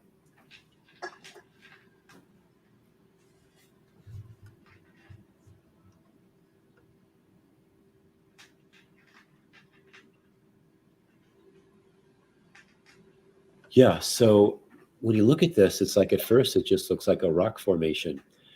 But one of the things that people talk about is that a lot of people feel that this is the third most magnetic location one of the third most magnetic locations on the planet, which is really interesting. They say that it was somehow related to one of the areas where Atlantis existed in. Now, if a geologist, when they studied it, they would say that there's no magnetic rocks there, but yet people talk about the party energy of Ibiza, for example. Why is there so much energy there? Why is that part of the planet so different? Why does it attract people from all over the world to go there? So when we were there, we actually took a one of those catamaran cruises, and we went around it. And the first thing that jumped out at us is that this is the remnants of a giant tree. So it's really quite amazing. Could it be the source of Ibiza's party energy? And is it being possibly restored? So, Sean, what's your feedback S Vedra? Yeah, and we were going around it. It was very impressive when we first were in the plane touching down. It's the first thing I saw in land masses, and it like blew me away right when I saw it. I was like, "Whoa, what is that? We gotta go there." And then I found out it was an island, and I was like, "Oh wow!" And then we end up going there without me even asking anyone. Yeah, I think it was you that was the first one that tuned into it. Hey, is this a giant tree? And I was like, whoa. And then I looked into the different angles of how to ask that, because it is definitely surrounded with a whole bunch of camouflage. So it's understandable if like people, it's not a tree. Is it a tree? Like, the energy emitting off it conveys it has the authority and tech and consciousness equivalent to a giant tree. So if it is or not, whatever. It seems to be emitting a whole bunch of magic. When we got there, it was dormant, and the consciousness was in a coma. So that also gave some evidence to like, oh, some negative thing happened here, such as like if it was cut down or something. That it also had a whole bunch of telepathy tech. We were doing activations to try to bring it up out of being so blocked. It's kind of like worth it, but also super dramatic, because as after we got back home, we got like super sick. Do you want to talk about that at all? Not really so yeah, I want to talk about being sick, but yeah, so there was a lot of things that have been trying to suppress that tree.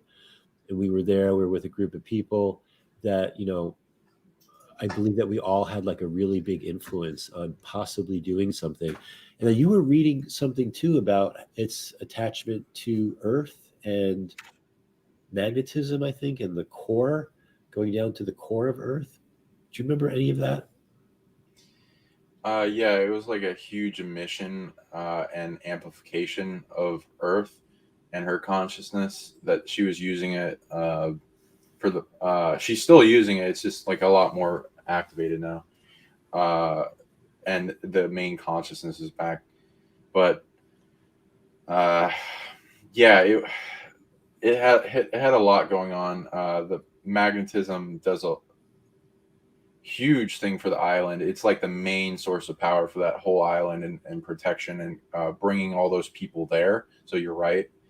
I'd say it's more oriented to try to evolve people through plant medicine, and then make a whole new generation of healers that will then emanate out into the world and protect them during their trips, so that they have a life-changing experience towards the betterment. But not everything.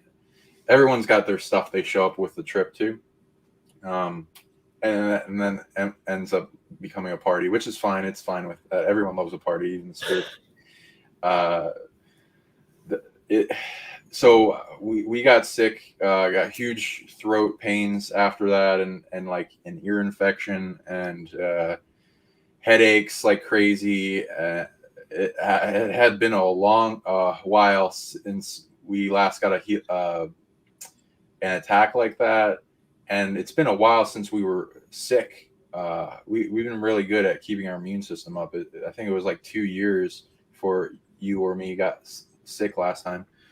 So it just happened all at once, and barely any like run up time for it. So it was like, wow. And then we kept tracking it back to that, the drama around the suppression of that island.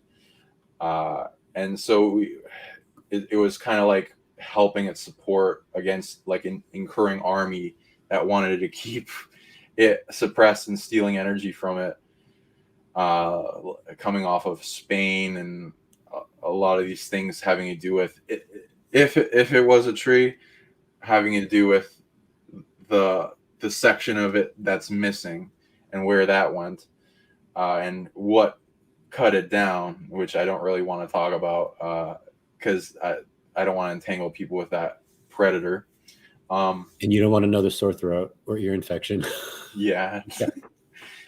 So right now it seems to be much better. There's not as much drama. It's holding its weight up, and it's able to more protect the island. So if people end up going to Ibiza, taking mushrooms or tripping ayahuasca or whatever, if they've ever, which people do even without that tree. I had a trip on ayahuasca where it felt like the whole place was a forest, and there was a big giant tree, and all these animals started showing up within the tree and around it. And it's kind of like this very comforting blanket of protection and support. People in like South America have like a whole concept for the giant tree that shows up in their dreams, that connects all realms, dreams, and life and people. And a lot of Kabbalists with the Sephiroth and the representation of your own tree, and these concepts go way back in ancient times. Symbology, they mean a lot, and like what trees have to do in connection with our DNA, as they're one of our add-ons to our genetics and chess moves that put into the hybridization of who we are.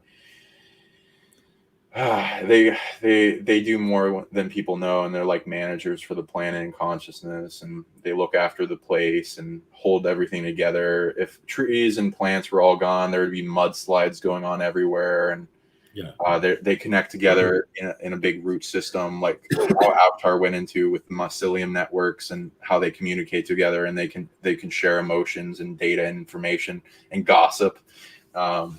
The trees gossip with each other.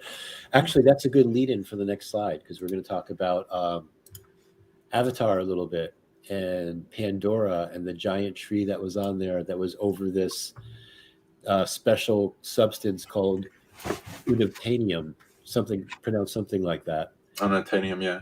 Yeah, unobtainium, which is a rare earth compound found on Pandora. So we have a short video clip we're going to play of this. So let's watch that. Rich, stop. That's Jesus. Their damn village happens to be resting on the richest unobtainium deposit within 200 clicks in any direction. I mean, look at all that cheddar. Well, who gets them to move? Yes. What if they won't go? Oh, I'm betting that they will. Okay. Look. Killing the indigenous looks bad. But there's one thing that shareholders hate more than bad press, and that's a bad quarterly statement. I didn't make up the rules. So just find me a carrot that'll get them to move. Otherwise, it's gonna have to be all stick, okay? You got 3 months. That's when the dozers get there. But we're wasting time. I like this guy. Guys. So there you go, movie Avatar, possibly soft disclosure about giant trees, and then all the potential they could have, because we know how special that was in the movie. Yeah, what it takes to actually grow a giant tree, like how farmers, if they have the right chemical or mineral deposits in the soil, they can make a huge ass pumpkin.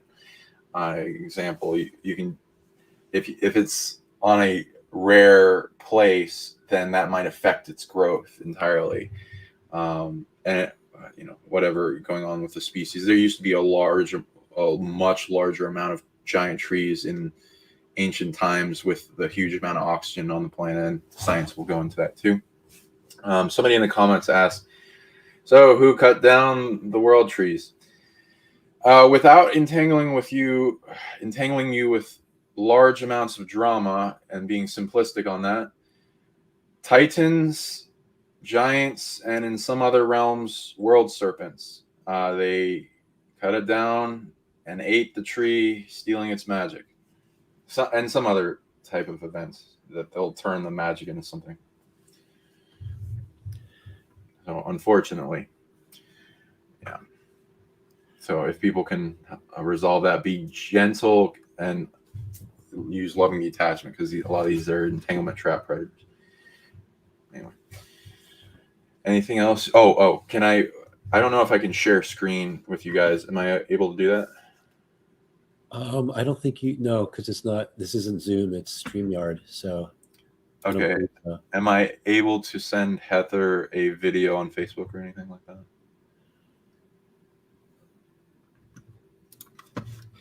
I'll just do in the private chat. I don't know if she can bring it up. She said yes. Okay, I'll send you that video. Bring it up when you can, and we'll just keep going with the slides until then. Welcome to Wonderland. And that would be the video. That would be it? Okay. Yeah, because after we finish with the giant trees, we're going to talk about the Guidestones for a little bit, and then on to the Capybaras. So sounds good. Give us a little preview of what that video is about, Sean. Giant trees. Okay. The evidence of a bunch of them, and people can connect to them and feel into their energy and possibly get upgrades and trades back and forth. I'll send her a few. Like the first one is a video. The two second ones are images, and the giant axe, and another video. So if you want to play that, but yeah, just bring it up whenever, and we'll stop talking. But feel free to continue. Yeah, I see that those links are Facebook links, so I'm not sure how easy it is for her to. Yeah, I don't either. Pull them down, because usually when they're in that format, they have to be pulled down, and then we could play it. If anything, if any of that doesn't work, then you can just bring it up as a window and then share screen, probably. I believe I did that one time. But yeah, Chris, what's our next topic? Yeah, well, the next thing we're going to be getting into are the Guidestones. So, okay, let's start talking about that, and we'll just go back when she gets them up. Okay, or at the very least, we could provide links in the comment area and then just in the description of the video. Okay, she's got it. Cool. Okay, what do we got here? Okay. The sounds, yeah. Sound's still off though. We can't hear you. Can you restart it? And then yeah, sound's still off though. Yeah, it's the speaker all the way to the right icon. Yeah. Wonderland, we've got it all. Are you able to full screen? And pastries that make you grow tall. Forests and cottages, castles and carts that can talk. Welcome to Wonderland, look where you're at. Maddest of hatters, the Cheshire Cat. Magical cabins and lovely. Yeah, the giant snake that got petrified too. It's a legend in India. A dream underneath the stars, laughing till the morning comes. Everyone that leaves has a heavy. And the titans that go into dormancy are the giant axe, giant swords. Welcome to Wonderland, I'll be. Yeah. So there's some crazy stuff on this world. If you can bring up the other images before we move on to the pressure. So Sean, that was the first one? Yeah. You've got 4 here? Yeah. So that was the first of 4? Yep. How's everyone doing in the comments? Somebody says Paul Bunyan. Yeah, totally. I don't know too much about that mythos, but it wouldn't surprise me. I've seen this picture before that looks like a giant axe on there. Yeah. But I'd like to know the location. Yeah, I can't find it. Verify that. It's not on that post. So if anyone knows that, tell us in the comments. And like those stones balanced on those canyons, those towers, that's not natural. That's like come on. Like it's like somebody, like I've seen these dolmens that are put all over the place and like you can't move them and they're like really ancient. So it like goes into like the natives have like legends about giants moving them. I read into that similarly. It does, like balancing stones is like a consciousness activating device. It manages the area, makes it sacred. It can do a lot of things in geomancy. It's the same thing as like why does somebody make a pyramid, which is replicating a bunch of technology having to do with natural pyramids, which are mountains. And what the heck is that with the stone axe handle that's like jetting out from there? And in the old clip we had swords, but yeah, can you change the slide as well? Go to the next one. Is that what you mean? What possibly did they cut these trees down with?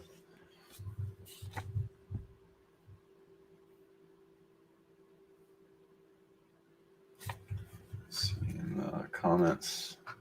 555, yeah.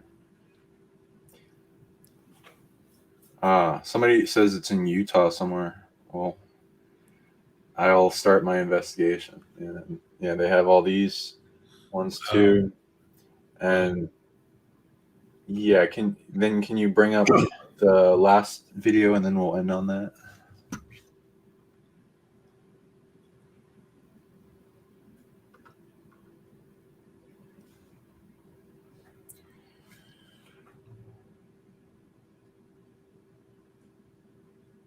Somebody can't a second coffee and cancel their workout. Well, thank you for being here. There's another interesting theory doing the rounds that a lot of mountain ranges with caves at high altitudes are actually the remains of melted stone buildings and palaces. That's interesting. I'll have to look into that as well. These are the remains of the massive and beautiful trees of our realm's past. The controller's narrative would have us dismiss these as random rock formations or ancient lava pools. Research mud fossils and the mud flood. Uncover our true glorious past.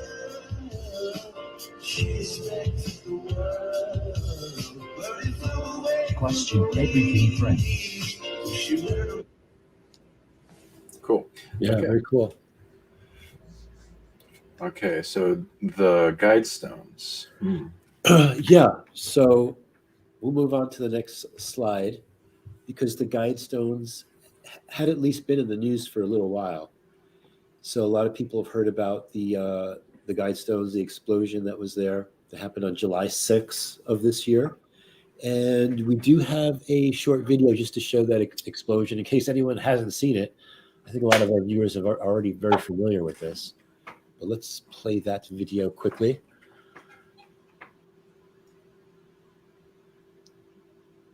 Yeah, so there's the Guidestones going boom, so to speak.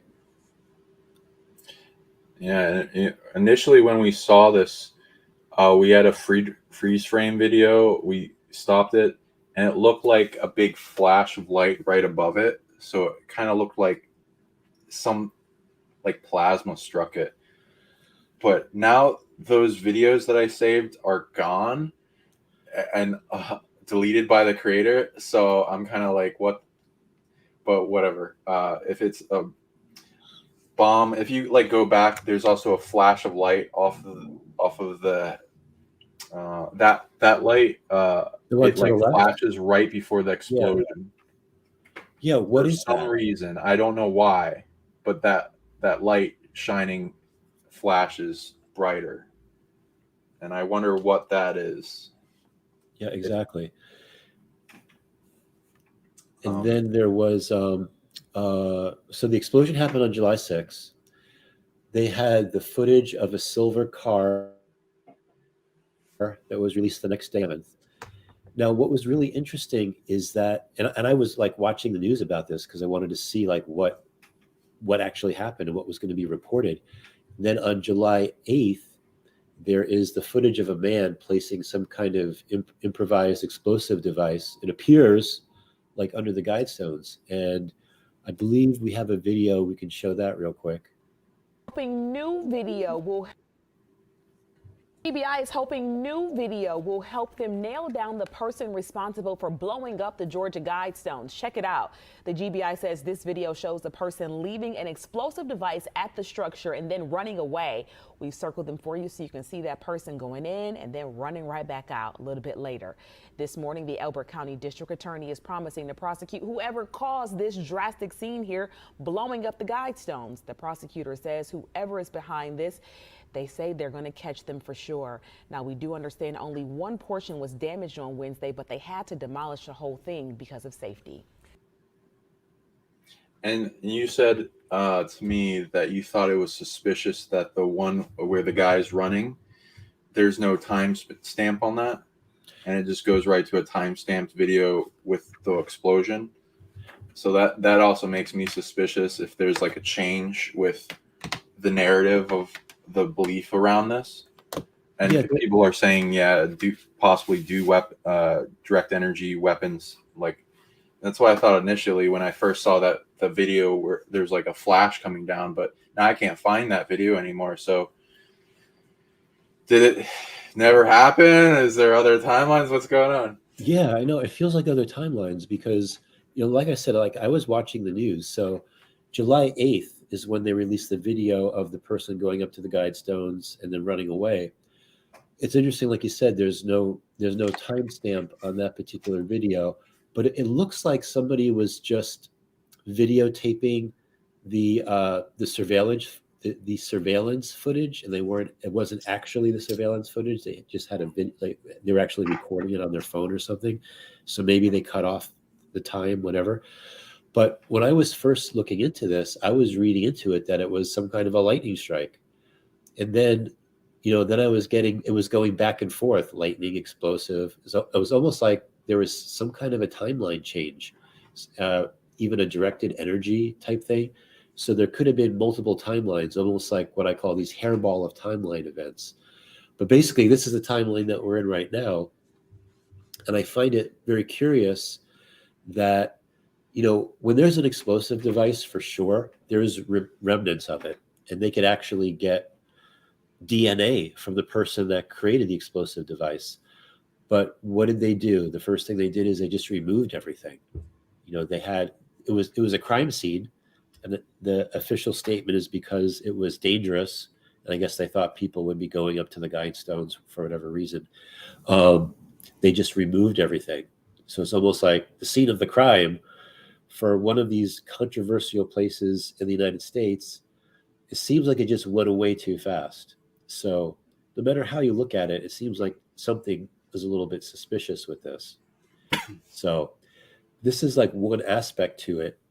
And then people have always questioned, who built the Georgia Guidestones.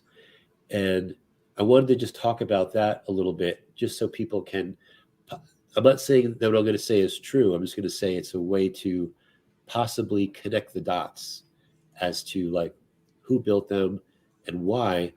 Because when you do a map analysis, the Georgia Guidestones are exactly 666 miles to a location that we visited in Central Park, New York, for a place called Cleopatra's Needle, which is an obelisk, that's behind a museum in the Central Park area of New York.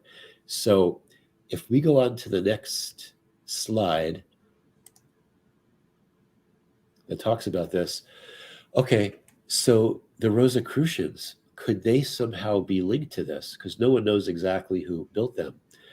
One of the things about the Rosicrucians is they always talk about an age of reason. And I put a copy of one of their books on there, The Rosicrucians and an Age of Reason. And on the Guidestones, I think it says it at least 2 different places, it has that, let these be guidestones to an age of reason. So we see that kind of a clue there. Could they be linked to this? And I'm not trying to say anything against the Rosicrucians. I'm just presenting some information that I think could be valuable, helping us figure out what is going on with these Guidestones. And then if we go on to the next slide, on the Georgia Guidestones, it says that the author is someone named R.C. Christian, it says a pseudonym, sponsors a small group of Americans who seek the age of reason. So again, we see that terminology, age of reason again. And who was the founder of the Rosicrucians back in the 17th century? Somebody named Christian Rosicrucians. It's interesting too, I was doing a little bit of research, and he claimed to be Lazarus from the Bible in a past life. So is it possible to connect the dots there? And then there's one other piece of evidence that I want to share in the next slide. Okay, so this is what I mentioned before about it's exactly 666 miles to Cleopatra's Needle, the Cleopatra's Needle obelisk in Central Park, New York. And that's someplace, we actually visited that twice this year, once in January and another time on the lunar eclipse of May 15th. And we met a group down there that was doing some work with that. So Rosicrucians, Cleopatra's Needle, like 666 miles away. And then when you look more into the Rosicrucians, they're very big into Egypt. In fact, right next to their headquarters in San Jose is the Rosicrucian Egyptian Museum, which I didn't know existed, but it's the largest collection of ancient Egyptian antiquities in the Western United States. It's really, really interesting. They have a lot of artifacts there. They have mummies there, sarcophagus, all different types of things. There's an obelisk in the back part of the museum. So we'll just go on to the next slide to continue this information. What's next is that, there's also a big link with the Rosicrucians and this museum to Cleopatra. And again, the whole concept of Cleopatra's Needle. And there's a video that we can play here from one of the people that's in this in the headquarters that was talking about this special statue that they have of Cleopatra. So let's just play that just to kind of connect more of the dots. So this is our beautiful museum today, and it is modeled after the Temple of Amun at Karnak. And Rosicrucian Park is a square block in San Jose, and most of the buildings are of Neo-Egyptian style. So they're modern buildings modeled on ancient Egyptian buildings. One of the most important artifacts in the museum is this statue of Cleopatra VII, the famous Cleopatra. There were 7 Cleopatras.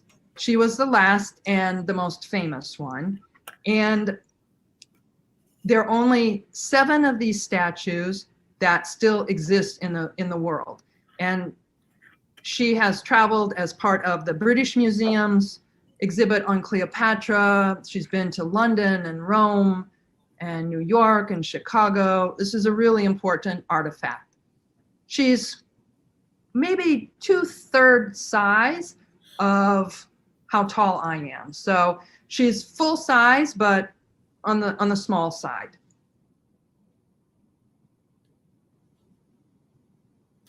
And of course, they have a obelisk, as I mentioned there, that's 3/4 of the size the one that stood at Heliopolis the House of the Sun. It has similar text on it that the obelisk has in Central Park. So just like putting all these different pieces together, I thought it was very interesting. And it's just something like that our viewers may not have been aware of, but the different links that might possibly be. And I wanted to know, Sean, if you had any input on this situation between the Guidestones, the obelisk in Central Park, Cleopatra's Needle, which is the name of the one in Central Park. If you had any thoughts about that. Sure. And while I'm explaining it, Heather, I sent you a link in the private chat. Can you bring that up as well? There's a lot to this. It's having to do with gridding system, grid workers, ley lines, geomancy, accumulating large amounts of energy and harvesting energy from the populace like a circuit, trying to haunt and, well, they're not using the word haunting because they see themselves as the order or whatever. And here's an example of the 666 miles away, fairly close to the needle, is the United Nations building with looks like a tablet in itself, and it's oriented too. Maybe there's some connections between this secret death cult that uses the number of the beast over and over again. They love using symbology and everything, or media and all that. So there's a fair amount of evidence for this group, and then you can start investigating what their agendas are and what things in unity they have in goals, such as what's on the tablet, like maintain the population under 500 million. And it's like, wow, that's a large percentage of the population being over 7 billion. That's where are they going to put all the people? Oh, well, I guess, and people are like saying, oh, it's for after a catastrophe. And it's like, okay. Well, I guess they failed that currently. Are they okay with the number that it is now? Or is there like evidence of some force actively trying to decrease that population number? And is everyone okay with that? If you're at the airport and dealing with that consciousness of chaos and overwhelm and ego, then like anytime I've been to the airport, it feels like, oh, there's so many humans. People can feel like that, and I'm sure that's the consciousness that people with overwhelmed egos at the elite level are dealing with. So they feel like they're the savior by limiting the population. But when they're putting out all this propaganda in movies and shows that say, oh, yeah, it's a good thing if we lower the population. We're so bad. We're bad caretakers for the planet. We can just be taught, instead of being taught in school how to be useful workers that don't think too much. We could be taught how to be good caretakers of the planet, make all these recycling, turn all this trash into building material. We could go underground and make more complexes. We can go into space. There's like videos debunking the depopulation agenda into where we could fit the entire 7 billion population of humans on New Zealand, the island of New Zealand, with the same square feet as San Francisco. And we can still go underground and all that. So it's dumb. It's just how bad we manage land. And even then, like, it's all these multinational corporation globalists that are cutting down the trees and sending all this trash into the ocean and letting oil spills happen in the Amazon River or the Pacific or Atlantic Ocean, and then saying, oops, sorry, and then doing nothing about it. And it's unaccountable, these unaccountable systems that are blaming the regular people. And everyone, as long as everyone does their part and tries to invent things that can support the planet, plant trees that take carbon out of the atmosphere, we can reverse all this damage. The oceans have a mechanism of purifying themselves as well, and we can make frequency devices that separate crude oil from water faster as well. Collective consciousness can do all these things to the planet as well. There's a lot of solutions. There's already all these interesting devices people put in the category of free energy or 0-point energy, and magnetic devices and all this stuff that exist but are killed and suppressed and bribed and threatened and kept that technology from coming out, which is interesting since we're in a position where the United States anyway is trying to get off fossil fuels but is not replacing it with anything. So it's like, what does that do when a country does that? It doesn't seem to be in what they're saying they're working towards. So there's a lot of fuckery afoot. Let's say that. Yeah. So there's very interesting things going on with all that, connections, what does the distance mean energetically? What was under the Guidestones? What about the formation of the Guidestones? Is it similar to the concept of not quite an obelisk, but like a stone hedge, a circular type pattern? Like, is that drawing energy down? What exactly was going on? I'm also waiting to see what comes back with the forensics, because I know that this will be kind of funny, but traveling with you, Sean, I think almost every time the TSA will scan your stuff for explosives because of all your stuff you have in crystals and things that you carry with you. They're always wondering what's in there. And I know within seconds, they know if there is an explosive device and what kind it is. So it'll be interesting to see what comes back, what's reported. And hopefully this won't be a mystery about, what, who put them there. And then it would also remain a mystery what brought them down. And it was interesting because when I was watching the footage of the person, running up behind the Guidestones, I wonder if that's Bigfoot. And then does Bigfoot drive a silver car, getaway car? So yeah. Oh yeah, all the time. He loves that. Yeah. So yeah, no, it wasn't Bigfoot. So but talking about that, and just because we're almost at the 2-hour mark, unless there's something you wanted to add, I wanted to get on to another segment of our final segment of the show today. Sure. And 2 shows ago, we were going to do a show on the Georgia Guidestones with Indigo Angel. And there was a bunch of attack coming in. So I guess we decided not to talk about it. But we did tune into it. There was a big predator attached to it, as well as the composite being what's that, because I don't really like memorizing demon names, but it's the Baphomet, I think, and a bunch of energy harvesting system off the population. It was latching into the ley line, and it seems like there's stains on the top that look kind of reddish and bloody, so we're tuning into, is that a sacrifice? It looks like somebody died, and it's part of a sacrifice. So Rosicrucians are the Rosy Cross is an esoteric order of Christianity. So you'd think that'd be good. I'd say there's a lot of different factions, just like there's 4,000 plus denominations of Christianity. So there are good ones, there are bad ones. I'd say this is more of a satanic one. There's there's a person that wants to rebuild it right away, and the news is oh, how could this happen? It's when they're taking down all these statues of all these leaders previously and cheering it on. No, not this one. And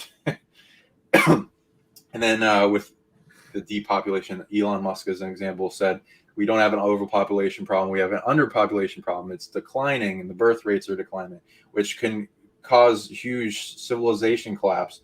And the Chinese did a thing where they did a one-child policy, and since then they that failed terribly and messed up their entire economy, and until where they just switch it all around and oh, it's fine. And then they're having all these women brought in because their population wants to mainly have men, and so they're now doing the complete opposite and increasing their population. So I see this destruction as a good thing, because it like clears a lot of the grids, and it's like a stake into that, and a lot of people were cheering it on. So I see it as a good thing. They're gonna probably just put it back up though, because you know how elite think, and it's like a part of their grid. So they know masonry, so and how to steal people's energy from a distance through that, like through the sacred geometry buildings people find around cities, all these masonry places that they do rituals on them. So to house ghosts in them, and then program an effect such as absorbing large amounts of energy from the environment, and so it's like drained and haunted, and then they pull all that power to various spots, and then they'll use it for rituals and ways to control the populace and their emotions and their thoughts. Yeah, as you're talking, looking at the comments, and Art in there put, if it was Bigfoot, he would drive a monster truck. that makes a lot of sense. I look forward to that. Yeah. So, okay, so we've covered a lot of subjects. We've talked about lightning gods. We've talked about Pikachu. We've talked about these giant trees. And now we're going to end with something that's a little bit more upbeat, because I was not aware of the capybaras, Sean. So if we go on to our next slide, why do all these animals love capybaras? So for those of you that don't know what a capybara is, there's a video we're going to play, and it's really fascinating. Here is a capybara lying around peacefully with ducks and turtles. He's just snoozing through this incredible meeting, and the ducks are using his sleeping body as a couch. And here is a capybara lovingly nuzzling someone's pet cat. That's adorable. But capybaras need love too, so here's a rabbit passing on some snuggles. Even monkeys love these guys. Cats don't just get snuggles from capybaras, but play with them too. I'm not sure if these are the same turtles as the first picture, but they've surrounded the capybara in a circle of friendship and love. Ring of Fire, anyone? Don't leave out puppies. These lovable dogs are joining in the capybara's pool party. Recently, we've seen rats making friends with cats. And here's one passing a kiss onto a capybara. Maybe rats are more loving than we give them credit for. This monkey is catching a ride on his capybara buddy. If you haven't already been impressed by the capybara's friend-making powers, this picture will surely do you in. This one is just chilling out with a crocodile. That's amazing. So, like, I was really not familiar with the capybaras. So this is something you brought to my attention, Sean, but they're from South America. They're actually considered the largest rodent in the world. They're strong swimmers like beavers. They could submerge and stay underwater for at least 3 or 4 minutes when they're frightened. They're called water hogs or water pigs. It's really, and in the picture, here's a monkey riding on a capybara. So what is it about their frequency that they're giving off where, like, everyone seems to just be so attracted to them? Do you have any thoughts on these amazing animals? Oh, totally. It's quite magnificent, and it's kind of unexpected that you think about this kind of thing. And when you read into it, they're like overpowered in the DNA tech of heart technology and many different types of things, such as emotional body is off the charts. Their love ability producing is off the charts. They're like a sanctuary in the storms of sadness that plague the world. They have a lot of technology, like from the heart, purification, knowing, electromagnetic field, empathy, transmutation, goodness, and the rare things that they have is a deep connection with the source of all sources and divinity, like surprisingly. So people, the animals just will. This will happen with people too when they're emitting a huge amount of heart space and love in nature. Animals just will start showing up, and insects will start landing on you. If you're, let's for instance say, if you were tripping hard on mushrooms and having a huge love activation experience while like floating on a boat, or like that you could see through the boat on the underwater, you see fish start swimming around you, the boat, very closely. Things are attracted, animals are attracted to this high level of love, and they just want to be next to it. It starts healing them. They connect, like the heart flames inside people's hearts, and then they start opening each other more. So even if there's no sun out, animals will want to come chill next to them. They're just in that they're like healers for the water systems. They protect it in their own way, but they're high in unity, so they can unite with pretty much anything. Yeah, so the first thing, like after learning about them, the first thing is like, can you have a capybara as a pet? And you actually can, but it's a little bit complicated because, they like the water. So they talk about you should build an enclosure that's like 25 square feet. There should be like at least an artificial pond or something in the center of it. And of course, capybaras like being with other capybaras, so you can't have just one. So it's very interesting. When I was reading all the requirements, I'm like, maybe I'll just stick with my Sphinx cat and Rhodesian Ridgeback dog and not add a capybara into the mix. But you can go in the marsh. Yeah, throw them in the marsh. That's true. There's the marsh. There's a marsh behind my house in case anyone's. Some people call it the swamp, but it's not. It's a beautiful saltwater tidal marsh, actually. But yeah, the heart technology that it has, the heart expansion, the frequency that it's sending out. In fact, when I create my video for heart expansion with the light language, one of my goals will be to see if we can get it so that we radiate this ourselves. And, and animals for sure, as well as humans, would be attracted to that. So it's an amazing technology. I just love it. And we were like all over the place with some of the things we talked about. So I wanted to definitely end it with this. And then I can't wait to hear your light language one. That's going to be something that changes people so much. Thank you. Like get it if you can.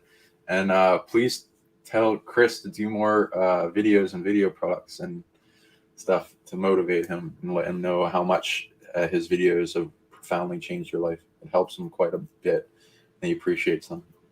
Thank you. I appreciate that. And I hope to have the heart one out by probably the end of August, maybe a little bit into September. And then I have all these other ones for different type of activations I'm planning as well. But let's end our show with a capybara music video. This is a fun video. Will everyone watch this? Animals just possess sheer amounts of strength even the strongest humans could only dream of.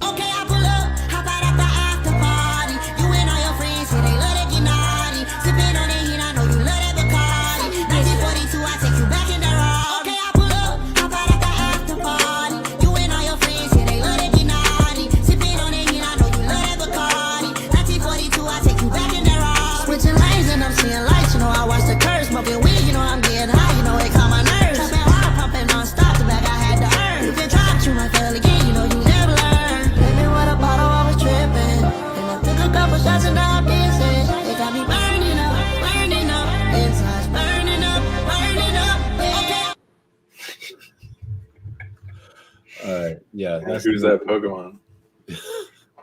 That's to make everybody smile a little bit. But the capybaras, they're lovable. Animals love them. Humans love them. So, and I heard that in Florida, they've become like, some people are complaining because capybaras have become almost like a infestation. Like there's so many of them that are populating the swampy areas of Florida. I gotta view that as a good thing. But yeah, so go capybaras.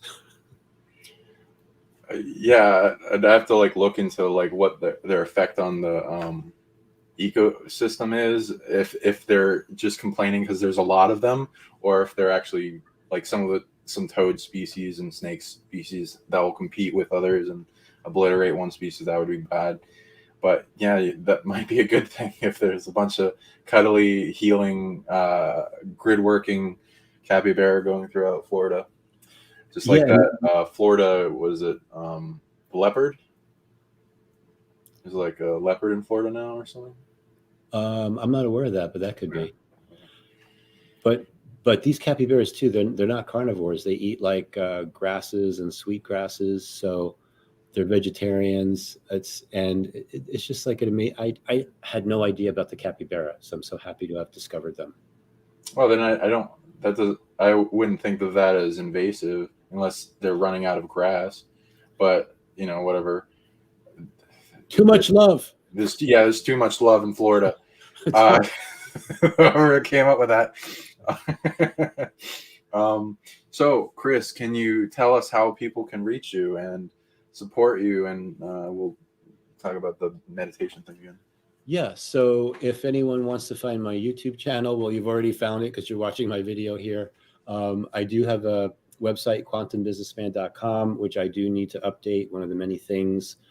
We have the project of our group meditation that we're working on. And I think the biggest thing that we need to organize is a technology that we're going to use, for that, for people to do these meditations, because it's not going to be something, that's open to the public, so to speak, but someone have to sign up and, be part of that group. So, yeah, so that's basically how you can reach me. My email address is chris@quantumbusinessman.com. And I'm also going through a bit of a transformation.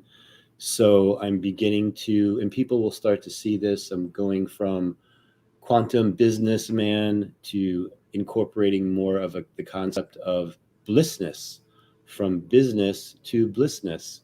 Maybe I should have a capybara on my logo now. But basically the whole concept is that I know things don't look really good right now, but the whole concept is that in the future, with the new energies coming to the earth, people are going to want to do the things that they love. Who's going to want to keep doing the same boring, repetitive job just to stay in your debt-based economy that it's hard to escape from, if not impossible, for a job that you don't necessarily love at all? I believe the new energies are going to allow us to do what we love, to do what brings bliss. And then in turn, we're just naturally going to have abundance from that. So I'm also going to be making a slow transition from business to blissness. Wonderful. Good to hear. And I'm Sean Bond of the Sonic League. People can reach me at sonicleague.com or Sonic League YouTube, and I'm also on Facebook. I'm also got the video products or lots of abilities people can buy for some $20, but also we'll be definitely trying to work harder on that group meditation thing. So anyone interested in being a part of that, let me know. Message either of us, and if you can put like your email or whatever for information so we can contact you. And we're looking for somebody that's good at Kajabi. If not, whatever, we'll eventually get on it. But that's just if you guys want to make it go faster.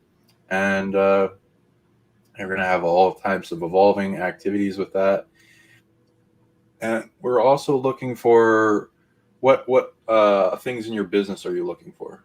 And we're looking for people to do more commerce and quantum business with, of course. Yeah, so I'll definitely be organizing more of that, because I feel like I've got my main business, which is the software company for food distribution related to the supply chain and all the drama that's going through right now.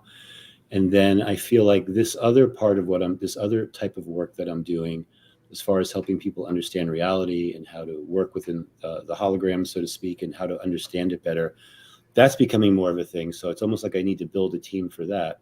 So what you're talking about, like this is a site called Kajabi with a K that helps you organize these different things. And so I may be looking for people that could actually help with that. And everyone that's been sending me messages, thank you so much. I just want to apologize to the people I haven't gotten back to. I'm getting so many different emails. They're all beautiful messages. They're all uplifting to my heart. And then other things happen, I get distracted. So if I haven't gotten back to you, my apologies. I will try to as I can. And the other thing I wanted to mention too before we go is I talked about Sean, does sessions that are very powerful. I don't do sessions myself yet with people, but I probably will. But I did a session with someone. Her name is Audrey, and she actually speaks light language too. I'll leave links below, but she does something really unique with numbers. So if anybody wants to have a really different type of session with someone that speaks light language, and she has these numbers that come to her that you write down on these pieces of paper. And I was like on my 6th page, and I was like, my hand was getting cramped.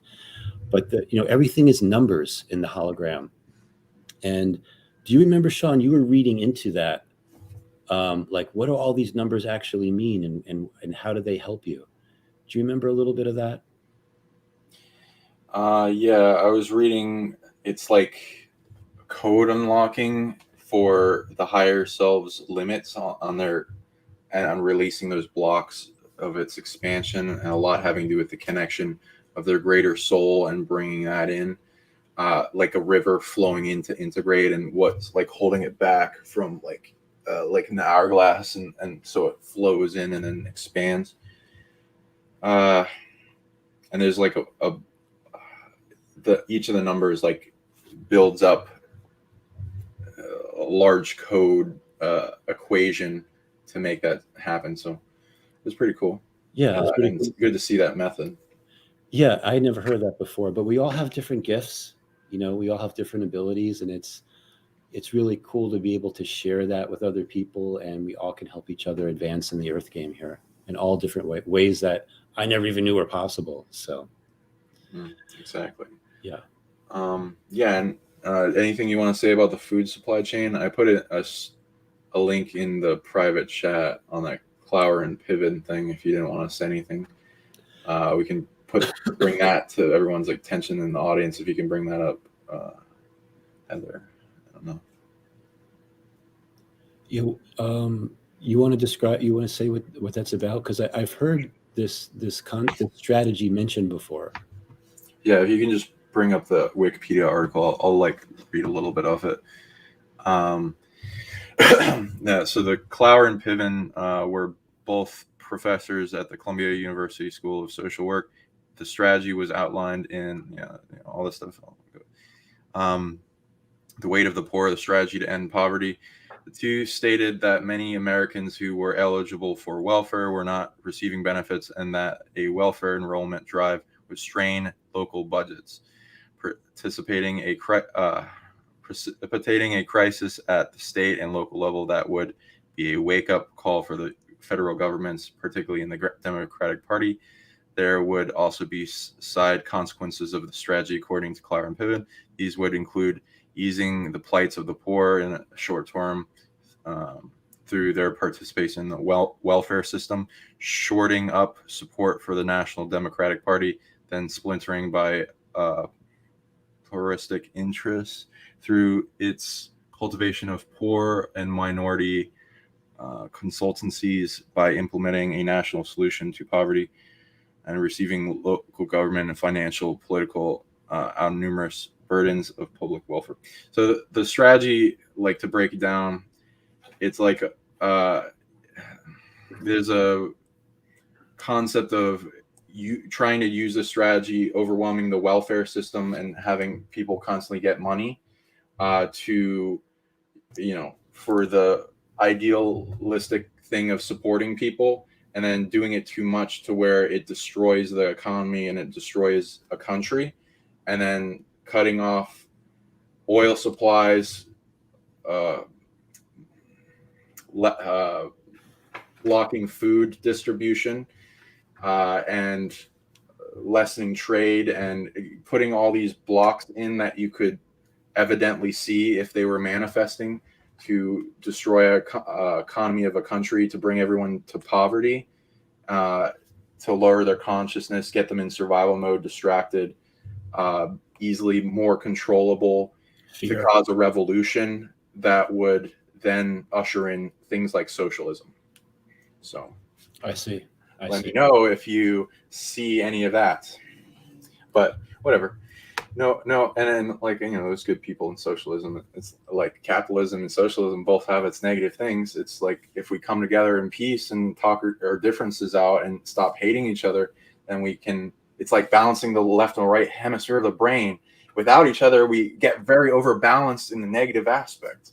And there are things for both how to be free and come out of poverty and make money, and a social safety net that supports the underclass and the people of need. There's a balancing system with that, and they can both be corrupted and hijacked. We're being divided, Machiavellism style, divide and conquer, and pitted against each other with straw man arguments of what the other side is. And if we talk to each other and debate more, we can realize that and realize we're being manipulated by some evil force that wants to control everyone. But, you know, we're all here willing to come to the table when you are all willing as well.